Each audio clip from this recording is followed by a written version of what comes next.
warahmatullahi wabarakatuh. Kembali berjumpa dengan saya Hersmono Arif dari Forum News Network. Pernikahan Kaisang Pangarep, putra bungsu Presiden Jokowi dengan Erina Gudono yang akan dilaksanakan besok ya, hari Sabtu tanggal 10 Desember 2022 di Yogyakarta. Dan kemudian dilanjutkan dengan acara ngunduh mantu di Solo sehari kemudian tanggal hari Ahad 11 Desember 2022 ini bisa jadi akan menjadi pesta pernikahan terbesar sepanjang sejarah di Indonesia ya. Pesta ini lebih besar dan lebih megah dibandingkan dengan pesta pernikahan dua orang kakaknya Kaisang, yakni Gibran Rakabuming dan kakak perempuannya Kahiyang Ayu. Pernikahan Kaisang juga diperkirakan ini akan lebih megah dibandingkan dengan pernikahan dua putra Presiden Susilo Bambang Yudhoyono, Agus Harimurti Yudhoyono, dan Edi Baskoro Yudhoyono. Kemegahan pernikahan Kaisang ini setidaknya bisa kita lihat dari satu, keterlibatan para menteri sejak persiapan pernikahan sampai pelaksanaan pernikahan, kemudian pilihan lokasi, jumlah undangan yang disebar, jumlah pasukan pengamanan yang terlibat, dan juga prosesinya. Jadi nggak salah kalau banyak yang menyebut ini sebagai royal wedding, pernikahan seorang pangeran putra dari raja-raja. Itu kalau kita lihat dari kemasan acaranya ya. Ngomong-ngomong kan jangan lupa juga Presiden Jokowi ini adalah Presiden Indonesia 2 periode. Jadi kalau dibandingkan dengan raja-raja Jawa, apalagi raja-raja Nusantara lainnya, raja-raja di daerah lainnya, ya kekuasaannya memang lebih besar gitu ya. Mari kita rinci satu persatu. Apa sih keistimewaan, kemegahan dari pernikahan Kaisang dengan Erina ini? Kita fokus saja pada acara ngunduh mantu di Solo ya. Kalau acara di Jogja kan itu acara yang dibuat oleh keluarga dari Erina. Jadi itu memang bukan acara dalam tanda petik acara kenegaraan gitu ya. Nah, yang di Solo ini yang betul-betul jadinya acara royal wedding, jadi acara kenegaraan. Yang pertama itu yang perlu kita perhatikan dalam acara ngunduh mantu ini, Pak Jokowi itu menunjuk Menteri BUMN Erick Thohir sebagai ketua panitia. Dari penunjukan ini saja Anda sudah pasti sudah mulai bisa menduga apa yang diinginkan oleh Pak Jokowi. Pilihan ini kan mengingatkan kita pada peran Erick Thohir pada dua momen penting lainnya, yakni pertama ketua panitia Asian Games ke 2018 di Jakarta di Jakarta dan Palembang ya pada waktu itu memang dilaksanakan di dua kota, dan setelah sukses di acara dinilai sukses pada acara perhelatan Asian Games tahun 2018 itu Erick Thohir kan ditunjuk sebagai ketua tim sukses Jokowi Ma'ruf Amin pada Pilpres 2019. Jadi dari situ kita tahu skalanya seperti apa peran besar dari Erick Thohir. Sebagai ketua panitia ngunduh mantu Pak Jokowi, ini kiprah Erick Thohir mulai muncul ke publik ketika dia mengunggah di Instagram pribadinya saat dia bersama Menteri Sekretaris Negara Pratikno, Menteri Investasi Bahlil Lahadalia, itu dan bersama dengan sejumlah petinggi Polri dan TNI menginspeksi Pura Mangkunegaran. Ini tempat yang akan digunakan untuk ngunduh mantu Pak Jokowi. Erick Thohir tuh langsung turun tangan mengecek lokasi, mengatur di mana posisi panggung hiburan. Bahkan dia juga mengatur dan memberi petunjuk di mana bunga-bunga diletakkan. Banyak yang menyebut sebenarnya peran Erick Thohir ini yang sebenarnya mirip wedding organizer. Karena itu banyak yang mengkritik ya, para kritikus banyak mengkritik ini bagaimana mungkin ada seorang menteri negara kok kemudian dia menjadi wedding organizer, mengatur sampai detail tentang pelaksanaannya, dia turun tangan langsung begitu. Apakah ini dan ketika dia melaksanakan itu pada hari-hari kerja apa ini dia tidak sedang meninggalkan pekerjaannya gitu.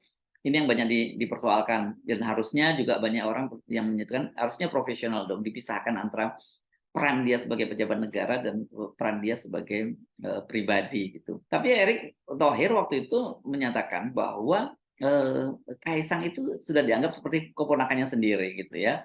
Ya, jadi dia dengan senang hati membantu, dan sebagai orang Timur menurut dia ya mereka terbiasa membantu sesama anggota keluarga. Ini waktu itu kata penjelasan Erick Thohir. Selain Erick Thohir yang turun tangan ini tidak hanya Erick Thohir yang turun tangan ya. Menko Marinvest Luhut Panjaitan juga ternyata terjun langsung ya untuk memantau dan memastikan kegiatan pernikahan Kaisang ini berjalan dengan lancar. Yang diinspeksi oleh Pak Luhut itu justru di rumah keluarga dari Erina Gudono di Yogyakarta, Pak Luhut datang ke rumah keluarga Erina dan kemudian juga datang ke Hotel Royal Ambarukmo di Yogyakarta yang akan digunakan sebagai akad nikah dari Kaisang dan Erina itu besok gitu ya. Jadi tadi 3 menteri, ada menteri orang-orang kepercayaan ini ya, Mensesnek jelas itu lingkaran dekat dari Pak Jokowi, kemudian Pak Erick Thohir sebagai Menteri BUMN yang berkali-kali dipercaya oleh Pak Jokowi, dan Bahlil. Jangan lupa Bahlil ini sekarang belakangan juga jadi orang kepercayaan Pak Jokowi karena berkaitan dengan peran 3 periode ya. Di sini peran, tapi dia juga hadir. Nah, sekarang ditambah dengan Pak Luhut. Jadi boleh dibilang ini orang-orang dekat Pak Jokowi memastikan bahwa acara itu betul-betul harus berlangsung dengan aman, tidak ada gangguan apapun. Apa keistimewaan yang kedua? Lokasi acara yang dipilih. Nih, ini Anda mesti catat ya. Ini di Pura Mangkunegaran. Ini Pura Mangkunegaran ini adalah salah satu keraton di Solo. Dan ini merupakan pecahan dari Kerajaan Mataram. Mataram Islam itu kan ada kerajaannya pecah menjadi 4, yang ada 2 di Solo, ya, Kasunanan dan kemudian Mangkunegaran. Nah, dan Mangkunegaran ini pendirinya sangat terkenal ya, Pangeran Sambernyawa ya. Sementara kalau di Yogyakarta itu ada 2 keraton juga, Keraton Kesultanan Hamengkubuwono itu, dan ada Pura Mangkualam. Jadi Pura Pakualaman, bukan Pura Mangkualam. Jadi ini salah satu dari pecahan keraton Kerajaan Mataram Islam. Pilihan Pura Mangkunegaran sebagai lokasi pernikahan ini sangat menarik karena jelas dengan menikah di Mangkunegaran itu aura raja-raja, khususnya Raja Mataram itu sangat terasa ya. Nggak boleh sembarangan, ini ada tradisi khusus biasanya semacam ini.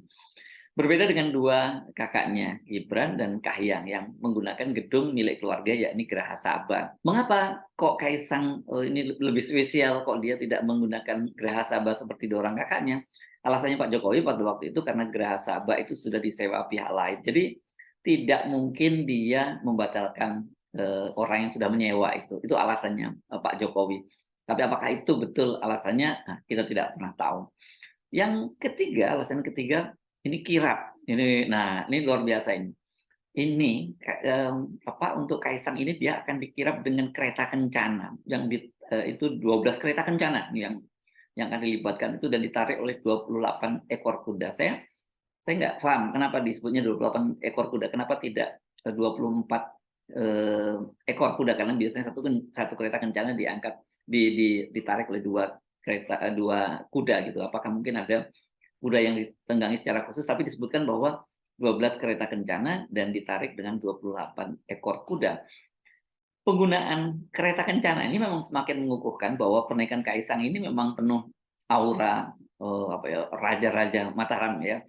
Dalam tradisi Jawa, kereta kencana adalah kendaraan para raja dan ratu serta ya para bangsawan tinggi gitu ya. Mari kita bandingkan dengan pernikahan Kahiyang dan Bobi ya.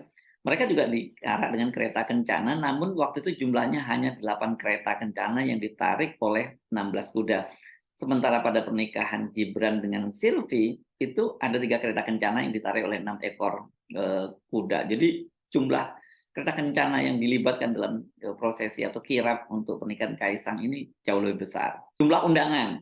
Ini kalau jumlah undangan memang Kaisang ini bukan yang terbesar ya. Ngunduh mantu Kaisang Erina ini Pak Jokowi mengundang 6.000 orang undangan.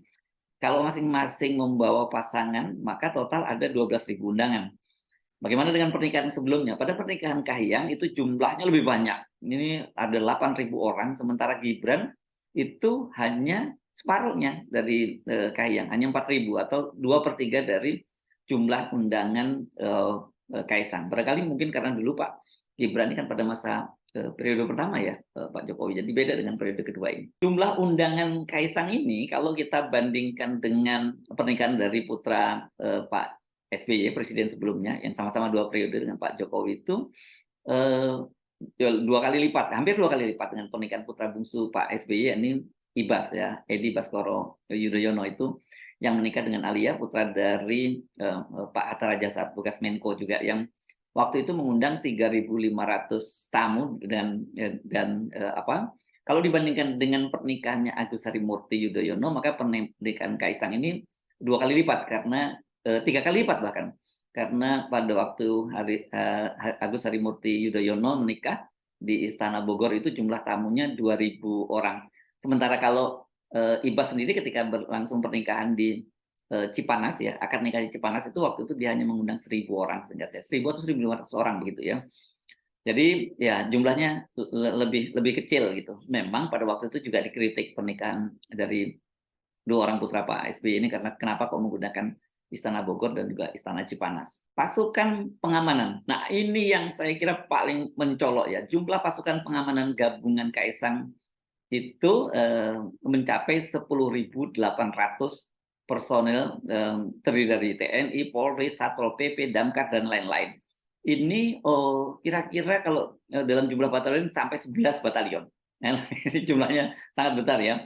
Jumlah ini jauh lebih besar bila dibandingkan ketika akad nikah Edi Baskoro putra Pak SBY dengan Alia tadi yang mengerahkan 3.000 pasukan pengamanan.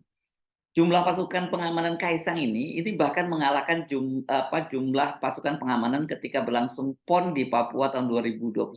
Pada waktu itu hanya sebanyak 9.986 pasukan TNI Polri. Sementara pada pembukaan Asian Games itu jumlahnya lebih sedikit lagi karena hanya 8.107 pasukan gabungan. Ini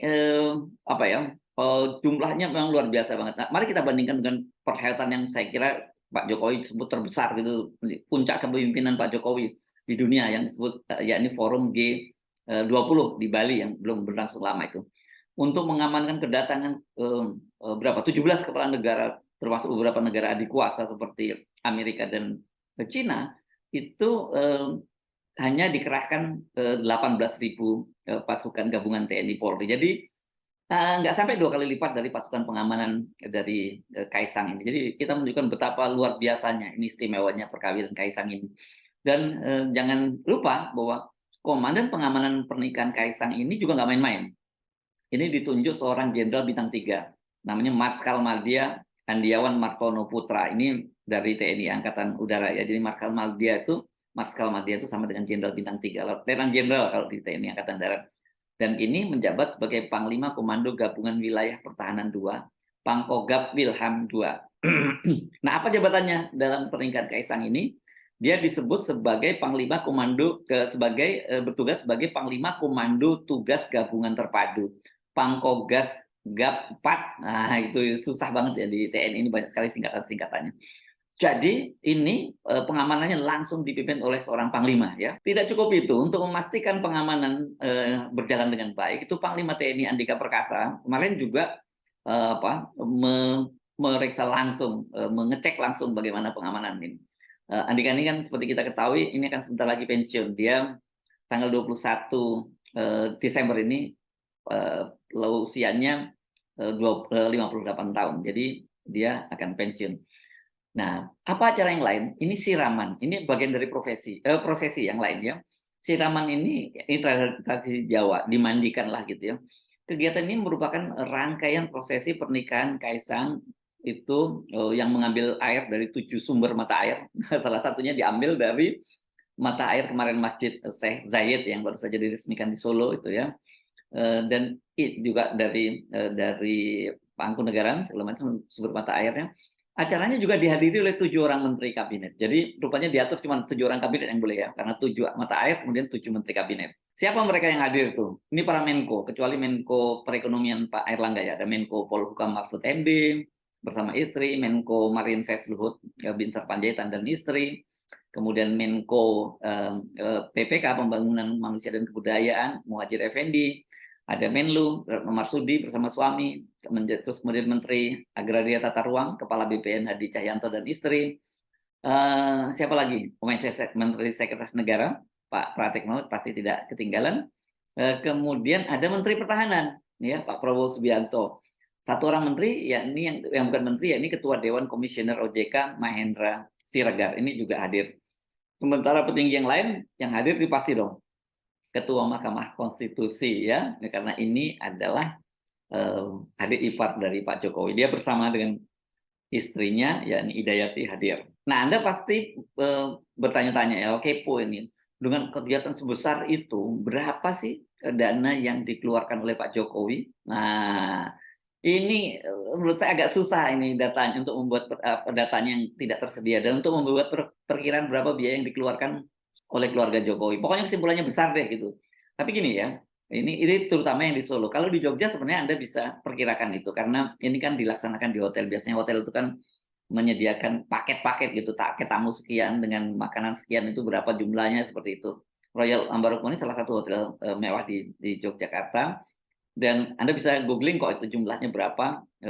Tetapi saya kira ini kan hanya harga-harga yang berupa di hotel, belum kegiatan-kegiatan lain, terutama pengamanan itu yang saya kira jumlahnya sangat besar gitu. Sementara kalau di Solo ini perintilannya sangat banyak ini dari biaya pengamanan itu dipastikan itu sangat besar karena pengamanan ini pasukan kan sudah dideploy, sudah digelar di lapangan itu jauh sebelum hari pelaksanaan, tidak hanya hari pelaksanaannya. Ini dipastikan jumlahnya juga sangat besar. Anda tinggal kalikan saja berapa uang saku dari para prajurit ini, berapa uang makan mereka, dan selama berapa hari mereka kerja. Dari situ kelihatan biayanya yang akan muncul berapa. Dan kemudian Anda pasti bertanya-tanya dong, bagaimana dengan dananya? Apakah termasuk dana pengamanan itu dari negara atau dari Pak Jokowi?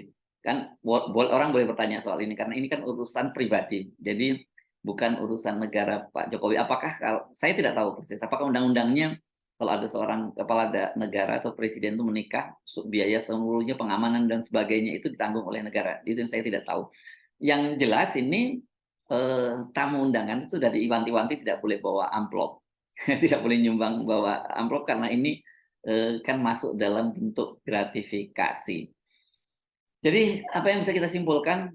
Ya ini memang acara ini kalau Anda lihat tadi mulai dari sejak awal dari persiapannya, lokasi yang dipilih, prosesinya, pernik-perniknya, dan kemudian pengamanannya, jumlah undangannya memang ini luar biasa besar. Dan ini kelihatannya mungkin karena ini anak bungsu gitu ya buat Pak Jokowi jadi betul-betul dibuat sangat meriah dan sangat megah.